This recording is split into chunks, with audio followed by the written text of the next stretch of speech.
Hello students, I welcome you once again to this channel Prabhavi competition. अब मैं सबका स्वागत करता हूं दोस्तों, और आशा और उम्मीद करता हूं कि आप सभी बहुत अच्छे होंगे और तैयारी भी बहुत जम के कर रहे होंगे। दोस्तों, ये यूथ कंपटीशन टाइम्स की ये बुक है दोस्तों, ये बहुत इंपॉर्टेंट हो जाती है अगर आप किसी भी कम्पिटिटिव एग्जामिनेशन की तैयारी करते हो और चाहते हो कि जीके जीएस को बहुत अच्छे से कवर किया जाए।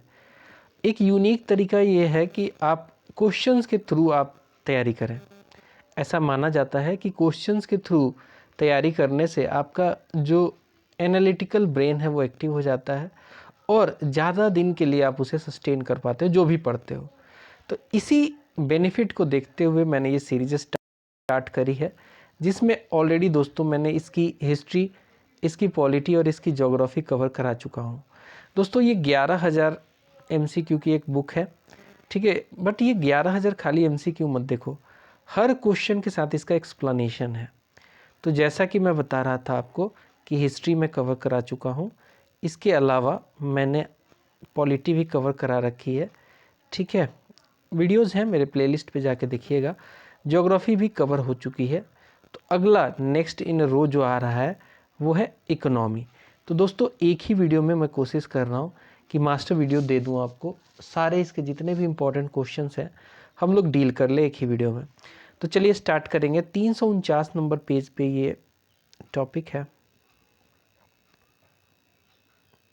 तो सीधा अपने टारगेट पेज पे हम लोग पहुंचते हैं, ठीक है, और स्टार्ट करेंगे इस पार्टिकुलर आज के सेशन को, जो कि होने वाला है इंडियन इकोनॉमी ओवरऑल बात करेंगे, ठीक है। इकोनॉमी के इम्पॉर्टेंट क्वेश्चंस को डील करेंगे। पहला टॉपिक दोस्तों होने वाला है नेशनल इनकम एंड मेजरमेंट। तो देखिए दोस्तों, चैनल पे अगर आप नए हैं, अभी तक नहीं सब्सक्राइब कर रखा है, तो मुझे लगता है कि आपको देरी नहीं करनी चाहिए, अभी सब्सक्राइब कर लीजिए। इससे क्या होगा कि जो भी मैं लेटेस्ट वीडियोस डालता हूँ, आपके लिए हमेशा मेहनत करता रहता हूँ, वीडियोस लगातार आती हैं, आपकी डिमांड पे आती हैं। आप नहीं भी करते हो तो मैं खुद सोच के समझ के ऐसी वीडियो लेके आता हूँ जो आपके लिए हेल्पफुल हो। तो ऐसा अगर आप लगातार देखना चाहते हो तो ज़रूर इस चैनल को सब्सक्राइब करके बेल आइकन को प्रेस कर लो। चलिए स्टार्ट करेंगे पहले क्वेश्चन के साथ। नेशनल इनकम और मेजरमेंट से रिलेटेड पहला सवाल कहता है कि dash is the total value of final goods and services produced with in A countries border over A given period of time. देखो दोस्तों, बात इसकी एक डिफिनीशन है ये, ठीक है, एक डिफिनीशन है, और डिफिनीशन भी बता देता हूँ किसका है। ये जीडीपी का डिफिनीशन है, ग्रॉस डोमेस्टिक प्रोडक्ट का। लेकिन क्या आपको ये जानना ज़रूरी नहीं है कि ये सब जो टर्म्स यूज़ किया गया है, जैसे कि final goods and services with in the countries border over A given period of time, ये तीन चीज़ को समझना बहुत ज़रूरी है। किसी भी देश में, ये मान लो ये भारत है अपना, ठीक है दोस्तों, ये अपना भारत है, ओके। भारत की ये बाउंड्री है, ये बाउंड्री है, आउटर पोर्शन पूरा बाउंड्री है, ठीक है। With in the countries border मतलब इसी बॉर्डर के अंदर, ठीक है, इसी बॉर्डर के अंदर total value of final goods and services produced. अब आपको यहाँ पे समझना होगा कि गुड्स एंड सर्विसेज तो आप जानते होंगे, लेकिन फाइनल गुड्स की बात हो रही है। यहाँ पे गुड्स कई तरीके के हो सकते हैं, इंटरमीडिएट गुड हो सकते हैं, बट हमें फाइनल गुड को कंसीडर करना है। फाइनल गुड का मतलब ये है कि अगर आप जैसे कि गेहूँ लेते हो, गेहूँ से आपने सबसे पहले वीट बनाया, तो क्या वो फाइनल गुड हुआ? ये एक व्यक्ति के लिए फाइनल गुड हो सकता है, लेकिन ओवरऑल ये फाइनल गुड नहीं है। इससे जब आप रोटी बना दोगे तो जाके ये फाइनल गुड होगा। तो ऐसे ही प्रोसेस है, कुछ वैल्यू एडिशन करके जब किसी भी रॉ मटेरियल से फाइनल गुड बनाते हो, फाइनल सर्विस देते हो, उसकी टोटल वैल्यू निकाल दो। एक देश में मान लो किसी ने 10 बाल्टी बना दिया, ठीक है। एक ही उसी देश में, भारत में मान लो किसी ने 10 जो है मोबाइल फ़ोन्स बना दिए, किसी ने 10 कार बना दिया। तो सारे चीज़ों को किसी ने सर्विस दे दी, हॉस्पिटैलिटी सर्विस दी, इन सब की वैल्यू को जोड़ दो with in a period of time, generally जो 1 साल का होता है, तो वो क्या निकल जाएगा? वो निकल जाएगा ग्रॉस डोमेस्टिक प्रोडक्ट। आंसर होगा बी, ठीक है। So the gross domestic product is the total value of the final goods and services produced with in A countries border over A given period of time. अगला सवाल देखते हैं। Value of total goods and services produced in a country is it's, अभी discuss किया था दोस्तों, क्या होगा आंसर, खुद ही बता दोगे। आंसर होगा जीडीपी, यानी कि ग्रॉस डोमेस्टिक प्रोडक्ट। अगला सवाल देखते हैं। Which is the parameter for the economic development. देखिए, इकोनॉमिक डेवलपमेंट एक टर्म होता है, इकोनॉमिक डेवलपमेंट एक टर्म होता है, और एक होता है इकोनॉमिक ग्रोथ। ठीक है, इकोनॉमिक ग्रोथ जो टर्म होता है दोस्तों, वो हमेशा याद रखिएगा, क्वांटिफाई करता है किसी भी चीज़ को। मतलब कि 100 रुपये से ग्रोथ होके 107 रुपये हो गया। वही जब डेवलपमेंट की बात करते हैं तो वहाँ पे हम बात करते हैं क्वांटिटेटिव प्लस क्वालिटेटिव एस्पेक्ट दोनों की। बट यहाँ पे जो क्वेश्चन पूछा गया है कि which is the parameter for economic development, उसका सही आंसर होगा पर कैपिटा मॉनेटरी इनकम। अब पर कैपिटा मॉनेटरी इनकम कैसे निकालोगे, एक देश का जीडीपी निकाल दो, यानी कि टोटल इनकम निकाल दो, जीएनपी जीडीपी जो भी है, टोटल इनकम एक देश का निकाल दो, उसमें वहाँ की टोटल जनसंख्या से भाग दे दो, टोटल पॉपुलेशन, आपका ये मिल जाएगा पर कैपिटा। पर कैपिटा मतलब एक आदमी की आय, ये जो है ये आपके इकोनॉमिक डेवलपमेंट को दिखाता है। अगला सवाल देखते हैं। पर capita income is also called, मैंने अभी बताया था कि पर कैपिटा इनकम को हम लोग क्या कहते हैं, हम लोग कहते हैं एवरेज इनकम। क्यों, क्योंकि हमने टोटल इनकम निकाला था, ऊपर रखा था टोटल इनकम, और उसमें टोटल पॉपुलेशन से भाग दिया था। तो ये क्या निकलेगा, टोटल इनकम में टोटल पॉपुलेशन से भाग दोगे तो आपको एवरेज इनकम ही तो मिलेगा, यानी कि आंसर होगा सी। अगला सवाल देखते हैं। Average income is also called, average income को हम पर कैपिटा इनकम भी कहते हैं, पर कैपिटा इनकम भी कहते हैं। एवरेज इनकम को क्या कहते हैं दोस्तों, पर कैपिटा इनकम भी कहते हैं। अगला सवाल देखते हैं। The aggregate value of goods and services produced in an economy can be calculated by 3 methods, वो 3 मेथड कौन कौन से हो सकते हैं।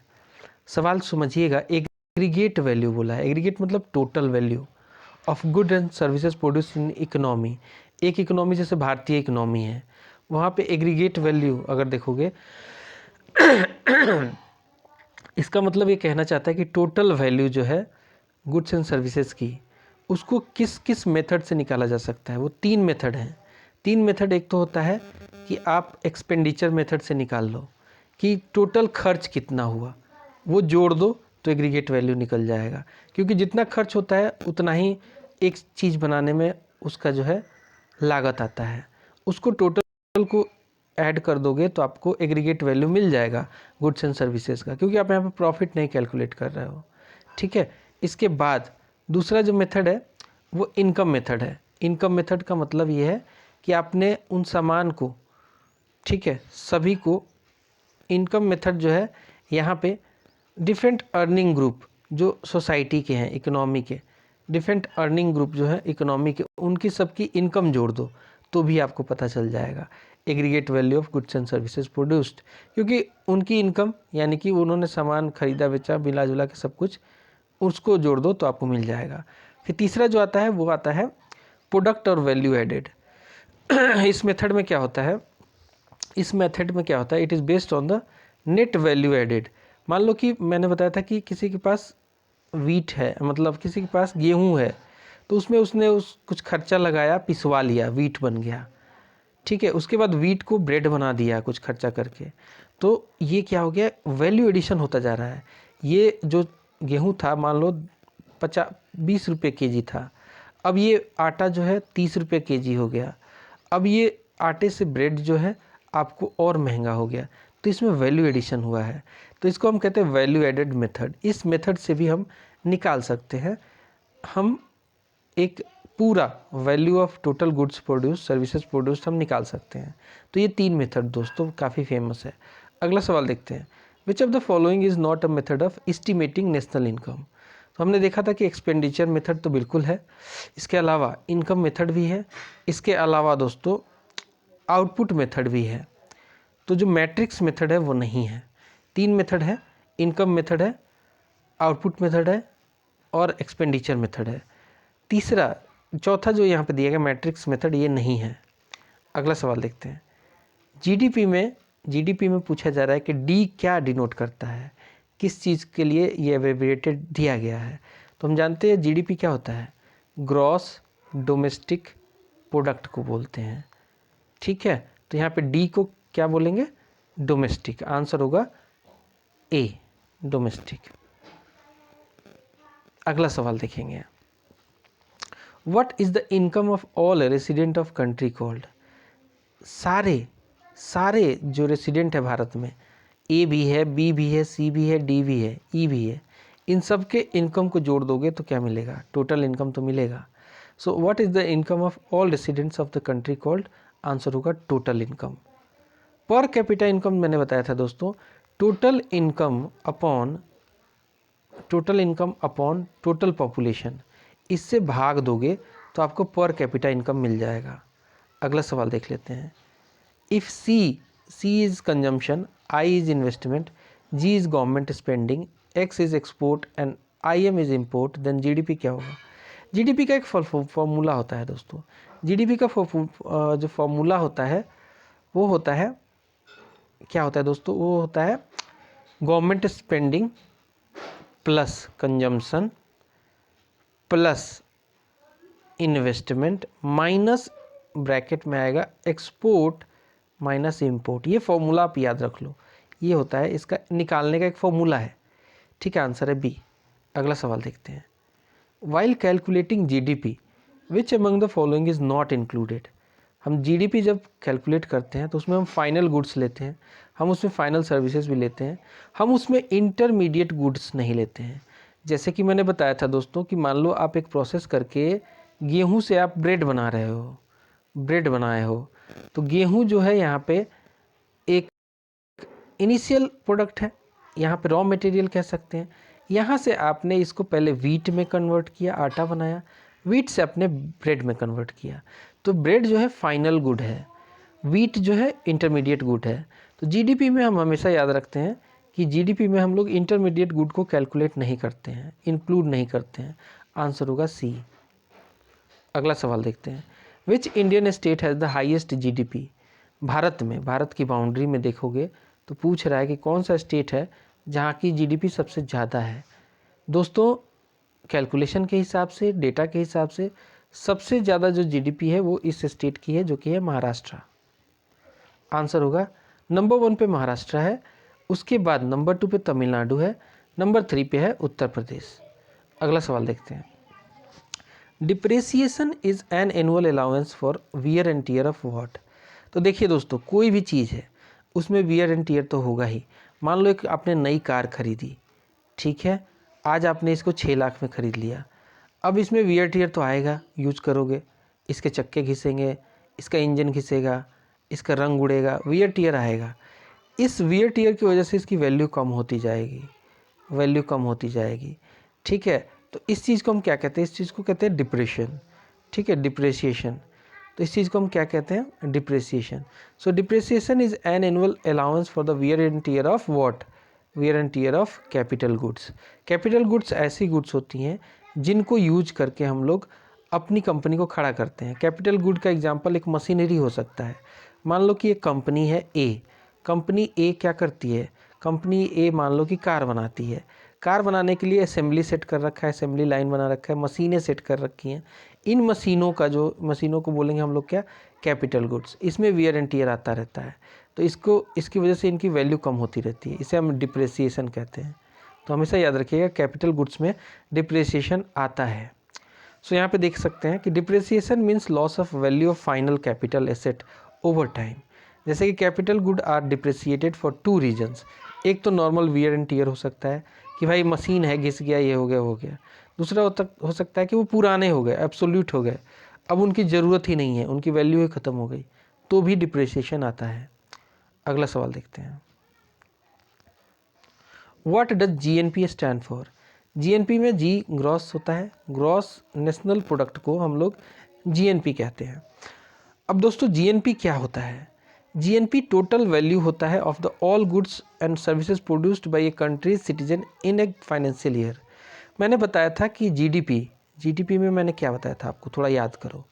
मैंने बताया था कि जीडीपी में ये बाउंड्री के विदिन जितने भी भारतीय सिटीजन जो भी प्रोड्यूस कर रहे हैं फाइनल गुड्स एंड सर्विसेज को जोड़ दो एक साल में, एक पर्टिकुलर टाइम में, तो आपको जीडीपी मिल जाता है।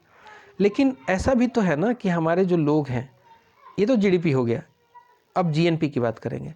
तो जीएनपी और जीडीपी में अंतर ये है कि हमारे यहाँ जो लोग काम कर रहे हैं ये लोग तो कर ही रहे हैं, तो इनके जो टोटल जो गुड्स एंड सर्विसेज है प्रोड्यूस किए इन्होंने, इनको तो हम जोड़ेंगे ही विद इन हमारी बाउंड्री के अंदर। साथ में कुछ लोग हमारे विदेशों में जाके काम करते हैं, कोई अमेरिका जाके वहाँ पे कुछ काम कर रहा है, वहाँ से तो पैसा भेज ही रहा है ना भारत में। वैसे ही दूसरे देशों के लोग, मान लो कोई अमेरिकन यहाँ पे आके काम कर रहा है, जो कि बहुत रेयर है बट करते हैं, ये यहाँ से पैसा भेज रहा है अपने देश में। तो इस केस में जब जीएनपी निकालोगे तो इन दोनों फैक्टर को कंसीडर किया जाएगा। यानी कि जीएनपी क्या होगा, जीएनपी होगा जीडीपी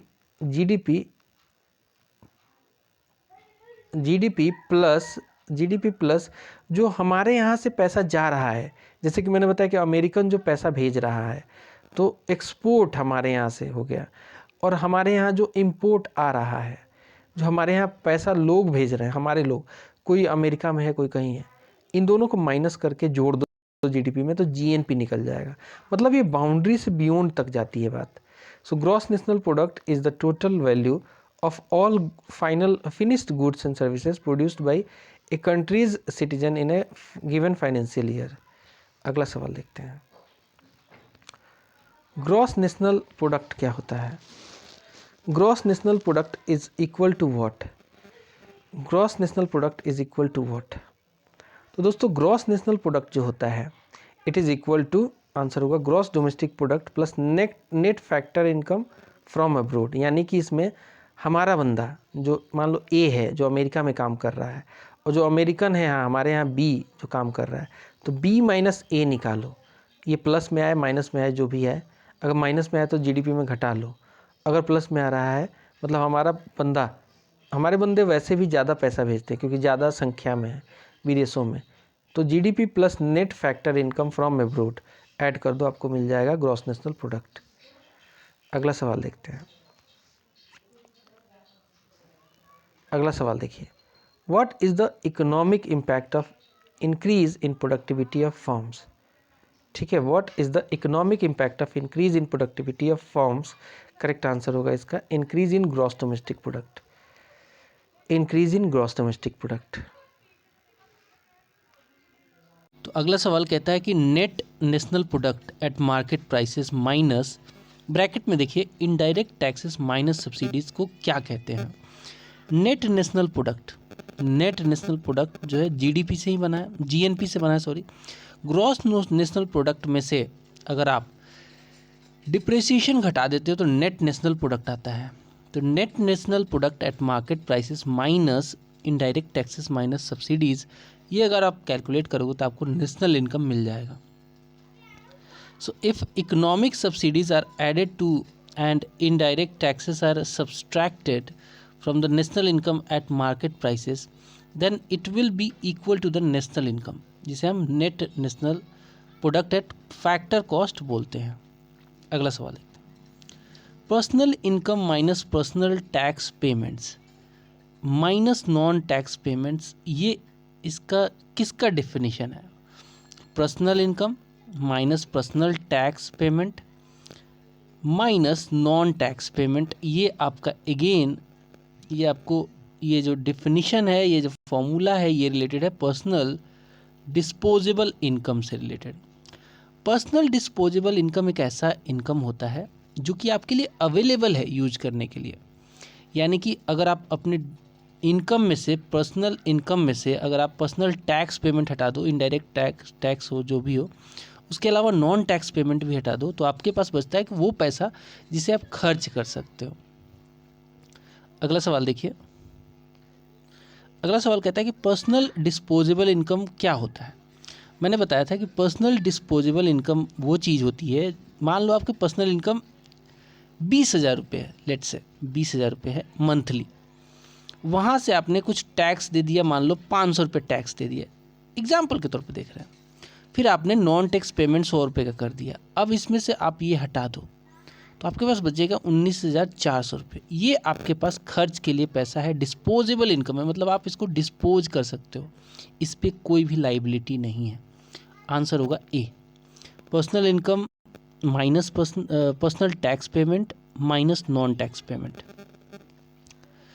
अगला सवाल देखिए, ग्रॉस डोमेस्टिक प्रोडक्ट जो होता है जीडीपी जिसे कहते हैं, plus net factor income, net factor income from abroad क्या है? तो मैंने बताया था आपको कि ग्रॉस डोमेस्टिक प्रोडक्ट में अगर आप, जैसे हमारे कुछ लोग अमेरिका में रह रहे हैं और अमेरिकन कुछ यहाँ पे रह रहे हैं, तो हमारे वाले बंदे ने मान लो कि हमारा जीडीपी, इसको एग्जांपल के तौर पर समझो कि 100 रुपये हमारा जीडीपी था, कैलकुलेट किया हमने, फाइनल गुड्स जो थे सबकी वैल्यू निकाली एक पर्टिकुलर टाइम में विद इन द बाउंड्री, तो हमें 100 रुपये मिला। इसके बाद हमारा ए बंदा जो है वो अमेरिका में है और वहाँ से वो 2 लाख रुपये भेज रहा है, सपोज 20 रुपये भेज रहा है, बड़ा एग्जांपल नहीं लेगा, 20 रुपये भेज रहा है, और यहाँ पे एक अमेरिकन है जो कि 10 रुपये हमारे यहाँ से भेज रहा है। तो ये जो होगा ये नेट फैक्टर इनकम होगा, क्योंकि 10 रुपये अमेरिकन भेज रहा है तो ये माइनस करना पड़ेगा। तो अभी ये जो जीएनपी आएगा वो 110 रुपये आएगा, ठीक है। तो ये है GNP. So GNP refers to the total value of goods and services produced by citizen of an economy.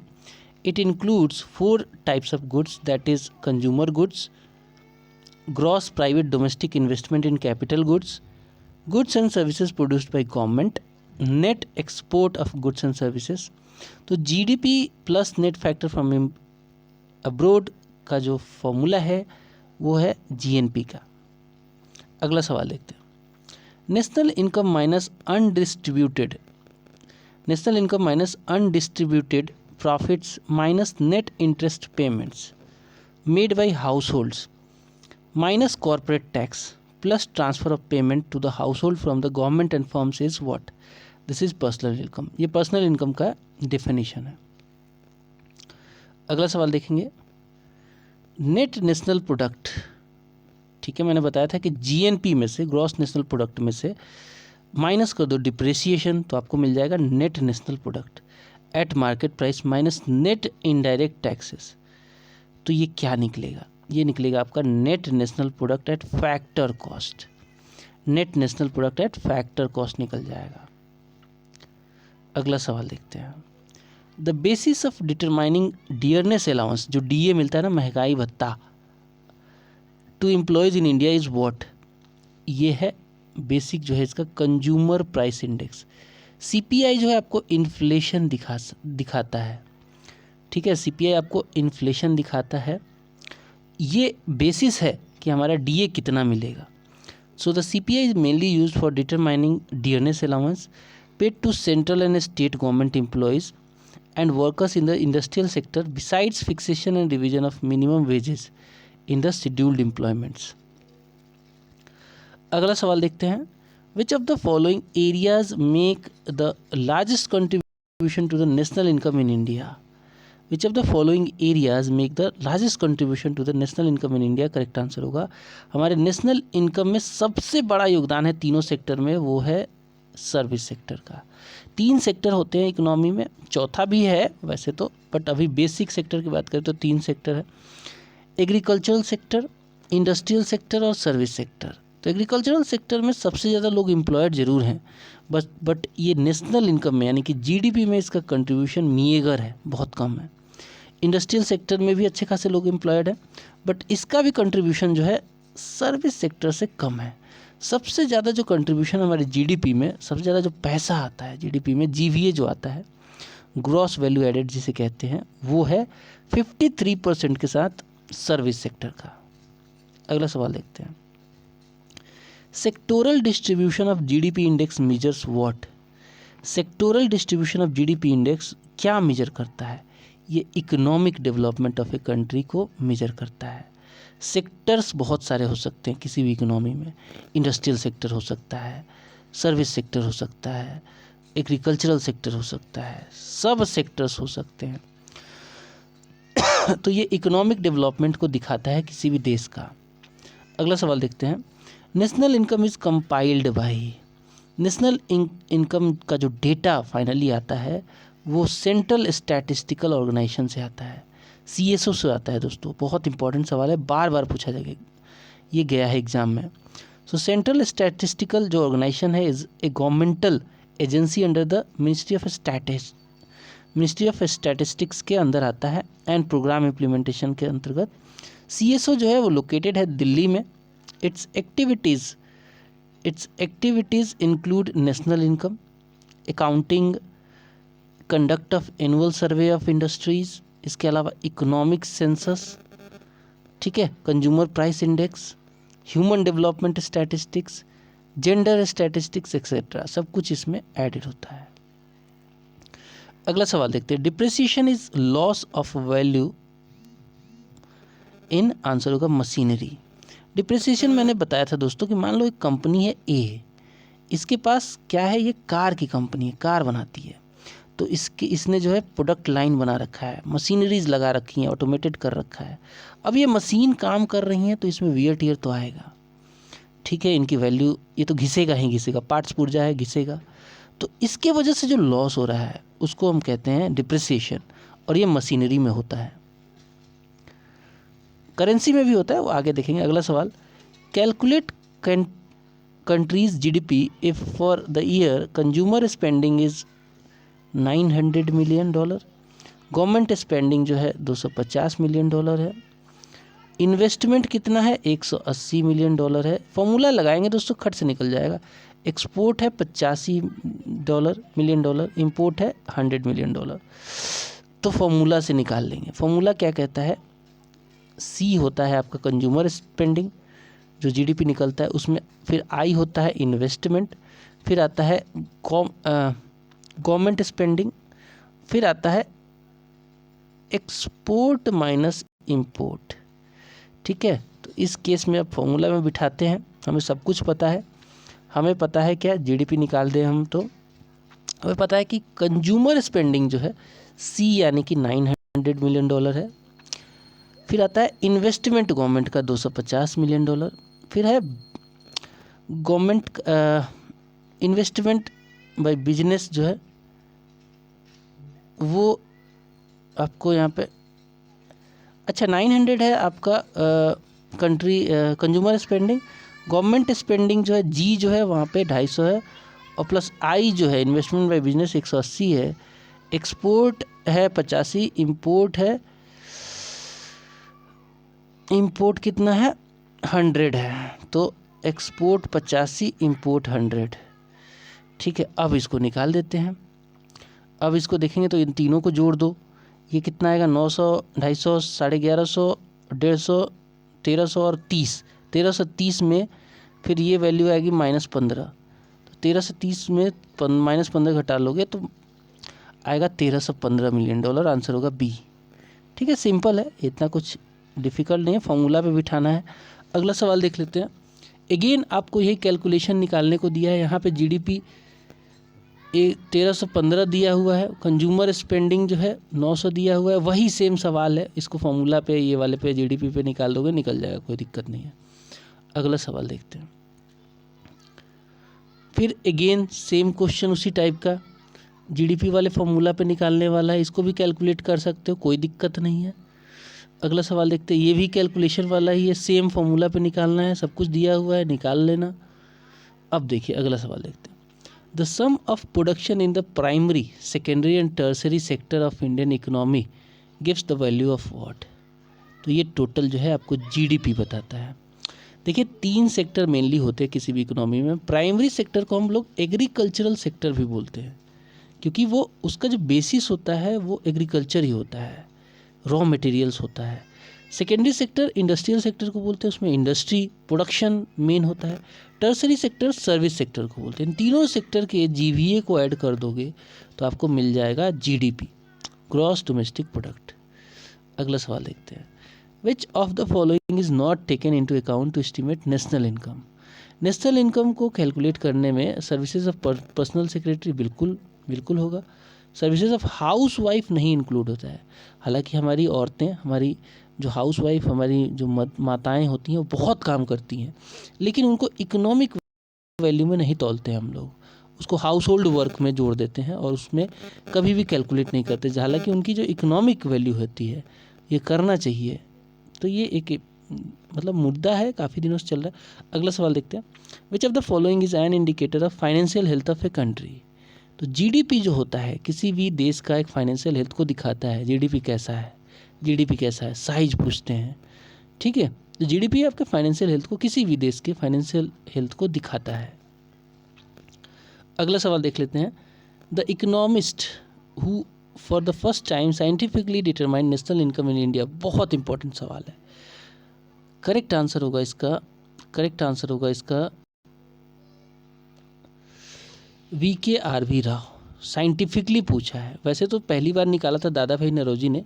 He made the first crude estimate national income का फॉर द ईयर 1867-68 में निकाला था, बट 1934 में VKRV Rao publish an essay on India's national income 1925-29 which was regarded as the first scientific determination of national income in India. तो 1949 में government of India appointed national income committee under the chairmanship of PC Mahalanobis, जो कि बहुत बड़े एक statistician थे और waste Bengal से बिलोंग करते थे। अगला सवाल देखते हैं, in economic terms what do we mean by intermediate good.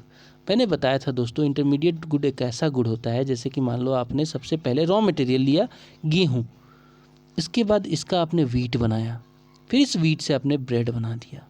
तो यहाँ पे इंटरमीडिएट गुड जो है ये वीट है, ठीक है। So it is the goods sold between industry for the resale और प्रोडक्शन ऑफ अदर गुड्स, इसको इंटरमीडिएट गुड कहते हैं। अगला सवाल देखिए, what was India's per capita net national income during 2019-20। सही आंसर होगा 1,35,050। ठीक है, what was India's per capita net national income estimated during 2019-20। Answer होगा D 1,35,050 रुपीज़। अगला सवाल देखते हैं, which of the following states had the highest per capita income for the year 2019-2020। Answer होगा इसका Goa. As per the report of ministry of statistics and programme implementation की देखें तो पर कैपिटा इनकम जो है गोवा का, it was highest in the country. उसके बाद दिल्ली का, फिर सिक्किम का। ठीक है, 2019-20 की बात करें तो। अगला सवाल देखते हैं, अगला सवाल कहता है कि which of the following is the indicator criteria to represent the standard of living in a country. Which of the following is the indicator criteria to represent the standard of living in a country. Answer होगा per capita income. Per capita income मतलब एक व्यक्ति की आय। उसमें क्या होता है कि टोटल इनकम देश का ऊपर रखते हैं, उसके अपॉन टोटल जो पॉपुलेशन है उसको नीचे रख देते हैं, तो नेट आपको पर कैपिटा इनकम आपको मिल जाता है। इससे किसी भी देश के व्यक्ति कितने खुश होंगे, कैसा जीवन यापन कर रहे होंगे, इससे पता चल जाता है, जो कि भारत का इतना अच्छा नहीं है, फिर भी ठीक है। अगला सवाल देखते हैं, which among the following is included in gross domestic product.